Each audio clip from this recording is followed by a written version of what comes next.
Gordon was cross. Why should Henry have a new shape, he grumbled. A shape good enough for me is good enough for him. He goes gallivanting off to Crewe, leaving us to do his work, and comes back saying how happy he feels. It's disgraceful. And there's another thing. Henry whistles too much. No respectable engine ever whistles loudly at stations. It isn't wrong, but we just don't do it. Poor Henry didn't feel happy anymore. Never mind, whispered Percy. I'm glad you're home again. I like your whistling. Goodbye, Henry, called Gordon. We're glad to have you with us again, but remember what I said. Later, Henry stopped at Edward's station. Hello, Henry, said Edward. You look splendid. I was pleased to hear your happy whistle yesterday. Thank you, Edward, smiled Henry. Shh, shh. Can you hear something? It sounds like Gordon, said Edward, and it ought to be Gordon. But Gordon never whistles like that. It was Gordon. He came rushing down the hill at a tremendous rate. He didn't look at Henry, and he didn't look at Edward. He screamed straight through the station and disappeared. Well, said Edward. It isn't wrong, chuckled Henry, but we just don't do it. And he told Edward what Gordon had said.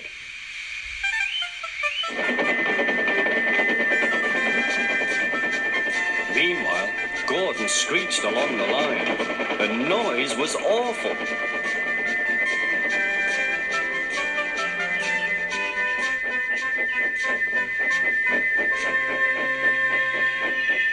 At the station, everyone held their ears. The Fat Controller held his ears too.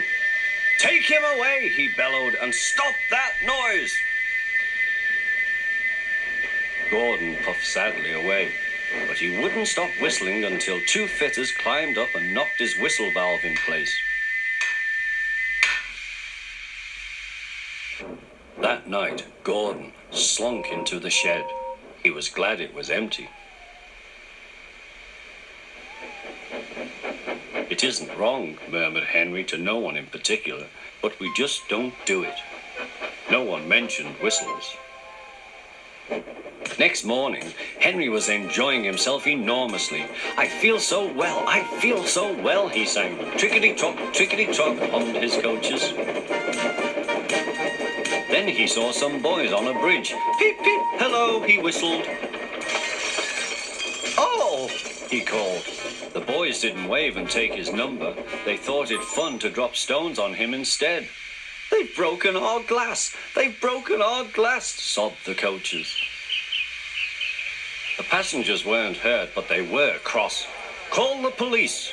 No, said the driver. Leave it to Henry and me. What will you do, they asked. Can you keep a secret? Yes. Well then, said the driver. Henry is going to sneeze at those boys.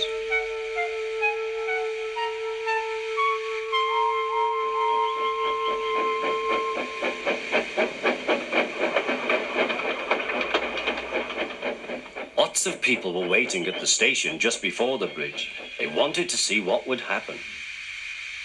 Henry has plenty of ashes, said the driver.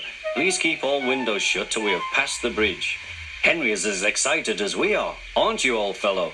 Henry was feeling stuffed up. Soon they could see the boys, and they all had stones. Are you ready, Henry, said his driver. Sneeze hard when I tell you. Now, he said. Achoo, shoot!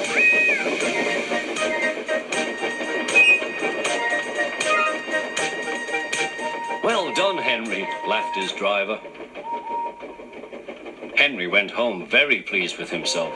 He had taught Gordon and silly boys a lesson with a whistle and a sneeze.